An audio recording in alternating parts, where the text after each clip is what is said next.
Hello Ram గారు. Hi నారాజు. ఏం చెప్తున్నారు? నారాజు, విజువలైజేషన్ 2.0లో హ్యాపీ మనీ అని మనం తీసుకున్న తర్వాత మనీని హ్యాపీగా ఎలా ఉంచాలి, సో దట్ ఆ ఎనర్జీ మన చుట్టూ ఉంటే మనం ఎలా హ్యాపీగా ఉంటాం, మన హ్యాపీనెస్ ఎలా క్రియేట్ అవుతుంది, దాంతో మన దగ్గరకు వచ్చే డబ్బు కూడా చాలా హ్యాపీగా ఎలా ఉంటుంది. హ్యాపీనెస్ ఎనర్జీ ఇంకో హ్యాపీనెస్కి కనెక్ట్ అయితే ఆ ఎనర్జీస్ రెండు మ్యాచ్ అవుతే లైఫ్ మొత్తం హ్యాపీగా ఎలా ఉంటుంది. ఇంతకుముందు మనం మాట్లాడాము, ఒక ఎకానమిస్ట్, ఒక ఆర్థిక శాస్త్రవేత్త, ఒక మానసిక శాస్త్రవేత్త ఇద్దరూ కలిసి రీసెర్చ్ చేస్తే 4 కైండ్స్ ఆఫ్ మైండ్ సెట్స్ ఎట్లా బయటపడ్డాయి. యాక్చువల్లీ చాలామందికి డిస్ట్రక్టివ్ మైండ్ సెట్స్ ఉంటాయి నాన్న. అంటే ఆర్థిక ప్రగతిని ఆపే మైండ్ సెట్స్ ఉంటాయి. వాళ్ళ ప్రణాళికలు ఏవి అనుకున్నట్టు జరగకుండా ఉండే ఆలోచనలు ఉంటాయి. మనిషి యొక్క మైండ్ సెట్టే అది.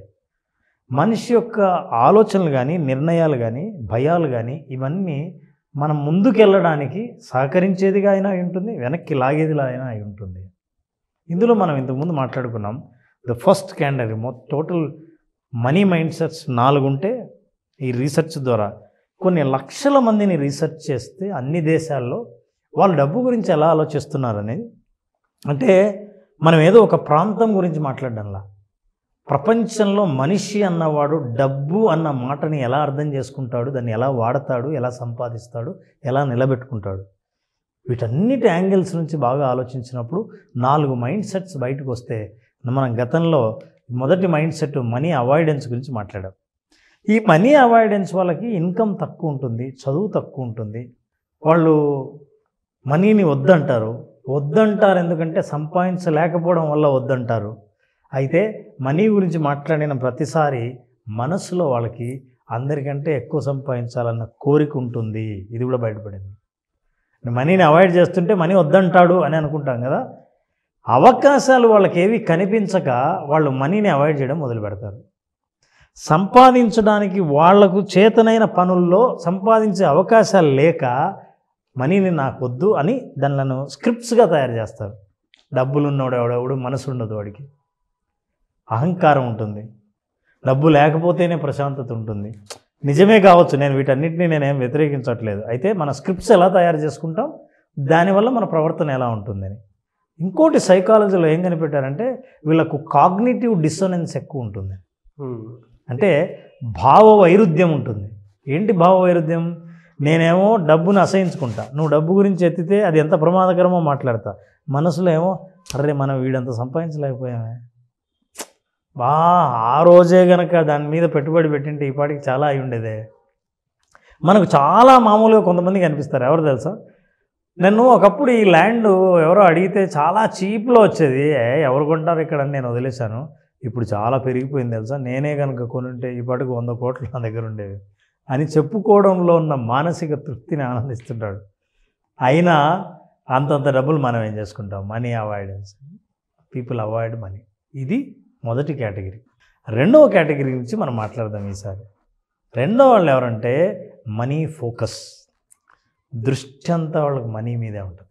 ఏం మాట్లాడినా, ఏం చేసినా, ఏ నిర్ణయం తీసుకున్నా, ఏ సంబంధం కలిగి ఉన్నా అన్నీ ఆర్థిక సంబంధాలే. ఆ బంధాలు కానీ, ఆలోచన కానీ, నిర్ణయం కానీ, పని కానీ, ఏదైనా సరే మనకి ఏదైనా ఆదాయం వస్తుందంటేనే పని చేస్తారు. So they will only focus on money. అయితే వీళ్ళ లక్షణాలు ఎలా ఉంటాయి? మనీ మీద ఫోకస్ చేసేవాళ్ళు, మనీని ఆలోచించేవాళ్ళు, ఓపెన్ చేసి ఏదైనా ఒక పని చేస్తే అది మనీ అని అనుకునేవాళ్ళు, వాళ్ళది ఏంటంటే మనీ ఈజ్ పవర్ అని నమ్ముతారు. అసలు ఇంకోటి తెలుసా, వీళ్ళ బిహేవియర్ని అబ్జర్వ్ చేస్తే కొంచెం బాగా కాన్ఫిడెంట్గా ఎవరిని కేర్ చేయనట్టు కనిపిస్తారు. అంటే ఆ రోజు వాడి బ్యాంకులో బ్యాలెన్స్ ఉందని. ఇదే వ్యక్తి సడన్గా బ్యాంకులో బ్యాలెన్స్ అయిపోతే మంత్ ఎండింగ్లోనో డబ్బు లేనప్పుడు, డబ్బు పోగొట్టుకున్నప్పుడు బిహేవియర్ కంప్లీట్గా మారిపోతుంది. Psychological stress. సైకలాజికల్గా ఇతని బిలీఫ్ సిస్టంలో నా దగ్గర డబ్బు ఉందని తెలిస్తే ఇంకెవరిని కేర్ చేయక్కర్లేదు, డబ్బు ఉంటేనే పవర్ నాకు ఉంది అంటే డబ్బు ఉందని అర్థం. అవతల వాడు ఎవరైనా పవర్ఫుల్గా కనిపిస్తున్నాడంటే వాడికి డబ్బు ఉందని అర్థం. మన దగ్గర డబ్బు లేకపోతే మనం పవర్లెస్గానే ఉంటాము అనే నమ్మకం వల్ల వాళ్ళు బలహీనంగా అయినా శక్తిహీనంగా కనిపిస్తారు, పవర్ లేకుండా ఉన్నట్టు కనిపిస్తారు. డల్గా కనిపిస్తారు డబ్బులు లేనప్పుడు. ఉంటే మాత్రం లేని ధైర్యం, లేని బలం తెచ్చిపెట్టుకుంటారు. This people believe strongly money is power. అంటే ఎవడైనా ఏదైనా చేయాలంటే వాడి దగ్గర ఎంత డబ్బు ఉందని చూస్తాడు. పవర్ఫుల్గా ఉండాలంటే మీ దగ్గర డబ్బు ఉండాల్సిందే అని. రెండవది సంతోషం. ఎంత సంతోషంగా ఉంటామంటే ఎంత డబ్బులు ఉంటే అంత సంతోషం. అసలు నీ సంతోషం డబ్బు మీదే ఆధారపడింది. వాళ్ళ చేత గంట వాదించు, సంతోషానికి డబ్బుకి సంబంధం లేదని. గంట సేపు వాళ్ళ వాదన సంతోషానికి డబ్బుకి ఖచ్చితంగా సంబంధం ఉంది, మనం కొనచ్చు సంతోషాన్ని ప్రూవ్ చేయగలరు వాళ్ళు. అంటే వాళ్ళ జీవితంలో బలమైన నమ్మకం ఏంటంటే సంతోషాన్ని డబ్బుతో కొనచ్చు.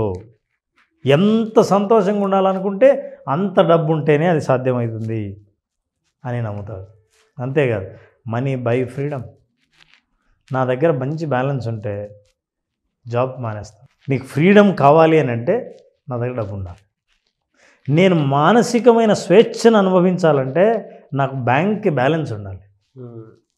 సో మనిషి ఫ్రీడమ్ ఎప్పుడైతే, చాలామంది ఫైనాన్షియల్ ఫ్రీడమ్ అంటుంటారు తెలుసా. అవునవును. నేను చెప్తున్నా రాజు, 90% మందికి ఫైనాన్షియల్ ఫ్రీడమ్ అంటే అర్థం తెలియదు.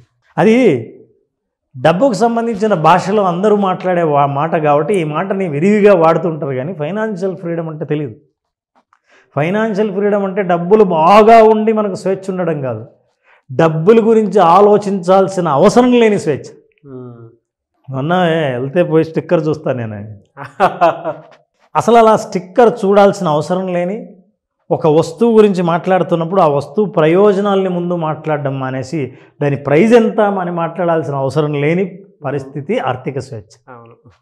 సో ఆర్థిక స్వేచ్ఛ కేవలం డబ్బు వల్లే సాధ్యమవుతుంది అని అనుకుంటారు. డబ్బు వల్ల సాధ్యం కాదు, అది మానసికమైన స్వేచ్ఛ, మానసికమైంది అది.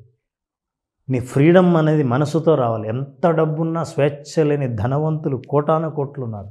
చాలామంది అంటుంటారు, సెలబ్రిటీస్ కూడా స్వేచ్ఛ అంటే ఏంటి, బాగా డబ్బు ఉంటే ఒక మిరపకాయ బజ్జీ తినండి బయటికి వెళ్ళి, ఒక క్రికెట్ స్టేడియంలో అందరితో పాటు క్రికెట్ చూడండి, నీకు ఎన్ని రెస్ట్రిక్షన్స్. ఇది ఒక ఐడెంటిటీ రెస్ట్రిక్షన్స్. ఇట్లాంటివే చాలా. నేను ఇది చేస్తే బాగుంటుందా. ఒక పెద్ద ఆయన ఉన్నాడు, ఒక పెద్ద సెలబ్రిటీ, ఆయనకి సింపుల్గా బతకడం ఇష్టం, కానీ జనాలందరూ ఆయన్ని గొప్పగా ఊహించుకుంటారు. అతను చాలా రిచ్గా కనిపించాలనే కోరుకుంటాడు. ఏం చేస్తాడు, ఫైనాన్షియల్ ఫ్రీడమ్ లేదు. ఇది యాక్చువల్ ఫ్రీడమ్ అంటే అర్థం చేసుకోవాల్సి. తర్వాత life will be better if I have more money. అంటే నీకు చుట్టూ బాగా ఉండాల్సిన పరిస్థితులు ఉన్నా సరే అతను నా దగ్గర డబ్బు లేదు కాబట్టి ఏం లేదంటాడు. అసలు ఏమున్నాయి, అరే నువ్వు అదృష్టవంతుడు, మీ అమ్మ నాన్న ఇంకా బతుకున్నారు, నీకు ఆరోగ్యం భలే ఉంది, అసలు చాలామందికి లేని జుట్టు నీకు ఉంది, హెల్త్ ఇష్యూసే లేవు, నిన్నందరూ ప్రేమిస్తున్నారు, నీ జీతం నీ ఖర్చులకు సరిపోతుంది, అసలు హ్యాపీగా ఉండొచ్చు, కారు కూడా నీకు వచ్చింది, ఒక ఉంటే ఎంత ఉండాలి డబ్బులు తెలుసా అని ఇవన్నిటిని పక్కన పెట్టేస్తాను. అంటే నిజంగా మనిషి జీవితంలో ఆనందంగా ఉండాల్సిన అవసరం ఎంత ఉందో ఆ సౌకర్యాలన్నీ ఉన్నా డబ్బు లేకపోతే నేను నిజంగా ఆనందం కాదు ఇది అని నమ్మే వ్యక్తి. ఈ నమ్మకాలతో ఉండేవాళ్ళు మనీ ఫోకస్డ్ పీపుల్. వీళ్ళను సెకండ్ కేటగిరీ మనీ ఫోకస్డ్ అంటారు. ఇక వీళ్ళ పరిస్థితి ఎలా ఉంటుంది, పోనీ మీరు ఇట్లా అంటున్నారు కదా, మనీ ఫోకస్ ఏ ఉంటే మనీ అంతా రావాలిగా, ఎప్పుడు వాడి దగ్గరే మనీ ఉండాలిగా, వాడు అత్యంత ధనవంతుడై ఉండాలిగా. కానీ ఒరిజినల్గా రీసెర్చ్ అలా చెప్పాల.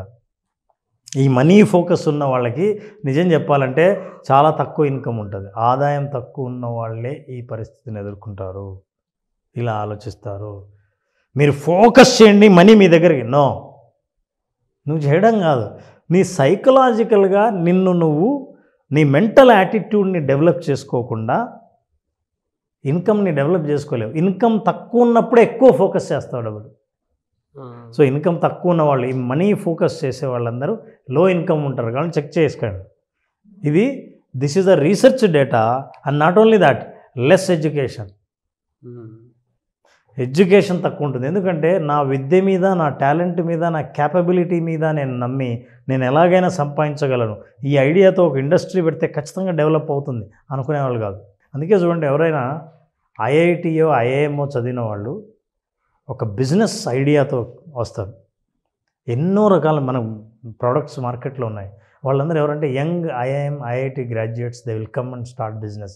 ఎందుకంటే వాళ్ళకున్న ఎడ్యుకేషన్కి నాలెడ్జ్కి what they believe income generation నాలెడ్జ్తో స్టార్ట్ అవుతుందని నమ్మిన వాళ్ళు కేవలం మనీ మీద ఫోకస్ చేసే వాళ్ళకు కొన్ని ఉన్న పరిస్థితులు ఒరిజినల్ పరిస్థితులు ఎలా ఉంటాయంటే ఇది చెప్తాడు. దాని తర్వాత లోయర్ నెట్ వర్త్ కూడా లోయరే. అంటే మీకున్న మొత్తం అన్ని లెక్కేస్తే నువ్వు ఎంత ఫోకస్ చేస్తున్నావో అంత ఉండదు. సో నెట్ వర్త్ తక్కువ. And finally credit cards and debit cards usage is more.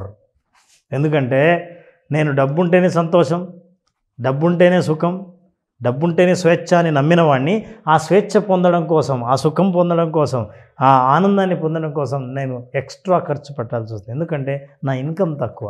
ఇంకేంటి ఎక్కడ అవకాశం? అప్పు చేయొచ్చు, క్రెడిట్ కార్డును వాడచ్చు. వీళ్ళ క్రెడిట్ కార్డు యూసేజ్ కూడా ఎక్కువ ఉంటుంది. So this is how they are. ఈ మనీ పూజ చేసేవాళ్ళు, మనీ ఫోకస్ చేసేవాళ్ళు అంతా మనీ పూజారులని కూడా అంటారు.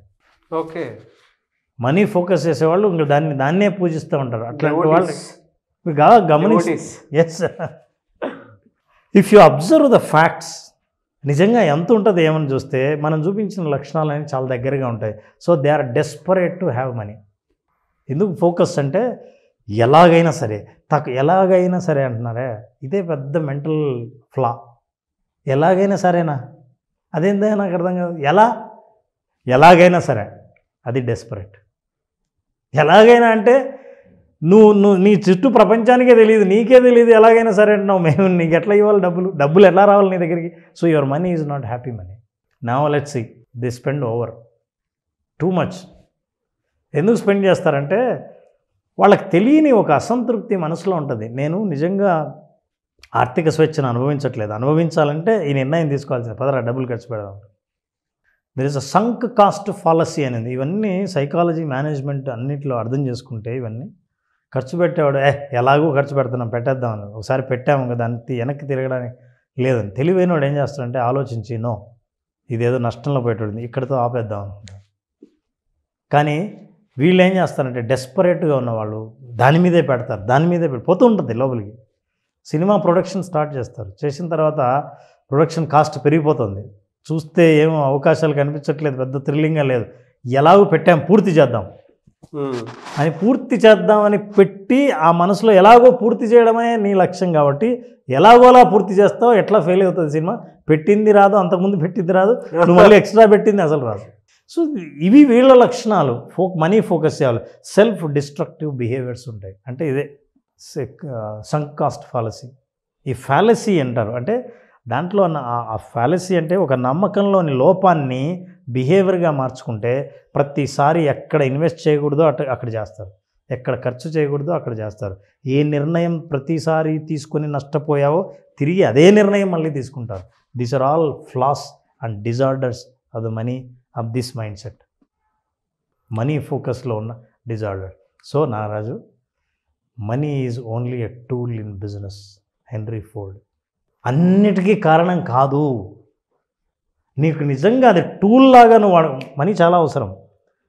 కారు పంక్చర్ అయితే స్పానర్ చాలా అవసరం. స్పానర్ కారు కాదు, అవును, ఓన్లీ పంక్చర్ తీసేసేదే. సో అది టూల్గా నువ్వు ఎప్పుడు చూసావో ఐడియాస్ని ఇన్వెస్ట్మెంట్గా చూస్తావు. టూల్గా కాకుండా అదే ఇంపార్టెంట్ అని అనుకున్నావో డబ్బు ఒకటి ఉంటే చాలు అని అనుకుంటావు. ఒక బ్యాడ్ ఐడియాతో కోట్లు ఖర్చు పెట్టినా సరే మొత్తం కోట్లు పోతుంది. మళ్ళీ సంపాదించుకోవడానికి కావాల్సిన ఐడియా, మళ్ళీ డబ్బు కాదు. కానీ మళ్ళీ డబ్బు అని అనుకున్నాడు మళ్ళీ అప్పు చేస్తాడు. చాలామంది లైఫ్లో ఆర్థిక కష్టాలు పడడానికి, ఆర్థికంగా బాగుపడకపోవడానికి, అనుకున్నవన్నీ జరగకపోవడానికి కారణం కేవలం మన మైండ్ సెట్, మన నమ్మకాలు, మనం ఇచ్చే విలువలు. ఇట్లాంటి క్యారెక్టరిస్టిక్స్లో మనం ఎక్కడున్నామో తెలుసుకుంటే కరెక్ట్ చేసుకునే అవకాశం ఉంది. ఈ ప్రపంచం నాకెందుకు సహకరించట్లేదు అని ఆలోచిస్తే ఎప్పుడు ఈ పోరాటంలోనే ఉంటాం. అలా కాకుండా నేను ఎలా మారాలి అనుకున్నప్పుడు మార్పు జరుగుతుంది. Naraju, materialism and all its miseries can never be conquered by materialism.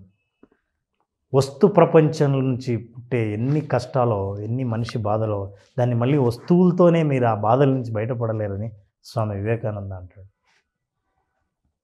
వీళ్ళందరూ జీవిత అనుభవాలు తెలిసిన వాళ్ళు, ప్రాక్టికాలిటీ తెలిసిన వాళ్ళు, మనిషి సైకాలజీని అర్థం చేసుకున్న వాళ్ళు, ఆర్థిక నిపుణులు. ఆ ఫ్యాక్ట్స్ మీకు ఇష్టం లేకపోతే ఇవి నచ్చకపోతే ఇక మీరు ఏదైనా నమ్మొచ్చు. No words to say. Thank you so much Ram garu. Thank you Naraj.